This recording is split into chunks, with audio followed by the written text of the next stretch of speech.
মে মাস, এখন তো একটু চিন্তা হচ্ছে।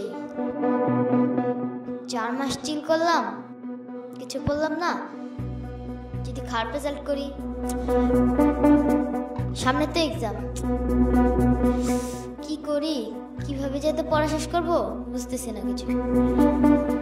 কিরে আরহাম, কি নিয়ে টেনশন করতেছস? বিকেলবেলা বাইরে খেলতে না গিয়ে শুয়ে আসিস, কোনো কিছু নিয়ে টেনশন হচ্ছে? সামনে এক্সাম। ও, পড়াশোনা করিস না এই কয়দিন, বুঝতে পারছি। গেম টেম খেলছিস, শুধু পড়াশোনা হয় নাই।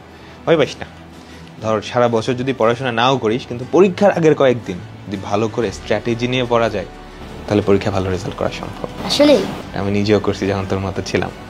চল তোকে একটা জিনিস দেখাই। তোকে তো আমি জানুয়ারি মাসে এসএস ফিউচার স্কুলে ভর্তি করাই দিছিলাম। আচ্ছা, বুঝতে পারছি। টিচার হিসেবে আমি জানি তোর মতো এমন অনেক ছেলে মেয়ে থাকে যাদের পরীক্ষার আগ না আসলে হুঁশ ফেরে না। তো ওদেরও তো একটা কিছু করতে হবে, পরীক্ষা যেহেতু চলে আসছে, ভালো রেজাল্ট করতে হবে না? তো তোদের জন্যই আমরা এসএস ফিউচার স্কুল থেকে নিয়ে আসছি এক্সাম মোড। তো এই এক্সাম মোডটা কি? পরীক্ষার অলরেডি সিলেবাস দিয়ে দিছে, অনেকের ডেটও দিয়ে দিছে। তো তোর পরীক্ষায়, তোর স্কুলের পরীক্ষায় যেই চ্যাপ্টারগুলো আছে, ওই চ্যাপ্টারগুলো নিয়েই তুই একটা স্টাডি প্ল্যানার বানাতে পারবি। এবং ওই চ্যাপ্টারগুলার যে লাইভ ক্লাসগুলো আমরা ফিউচার স্কুলে নিছি, ওগুলা দিয়ে সুন্দর একটা স্টাডি প্ল্যানার হবে। তুই ক্লাসগুলো কমপ্লিট করবি, তারপর ওই ক্লাসের উপরে পরীক্ষাও দিতে পারবি।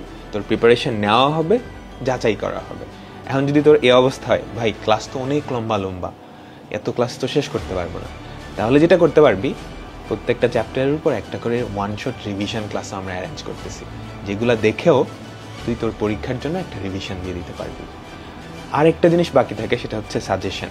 পরীক্ষায় তো সাজেশন অনেক ইম্পর্টেন্ট, তাই না? তো আমরা প্রত্যেকটা সাবজেক্টের সাজেশন এবং গাইডলাইন ভিডিও তোদেরকে দিই, যাতে করে এই পরীক্ষার আগে কয়েকদিন, 1 সপ্তাহ বা 2 সপ্তাহ পরে তুই যাতে পরীক্ষায় ভালো রেজাল্ট করতে পারিস। তাহলে তো এখন আর চিল করার কোনো টাইম নেই, it's time to on. Yes, যেখানেই প্রবলেম সেখানেই তোমাদের পাশে আছে এসএস ফিউচার স্কুল। আজই ডাউনলোড করো এসএস ফিউচার স্কুলের অ্যাপ আর প্রবেশ করো পড়াশোনার নতুন এক দুনিয়ায়।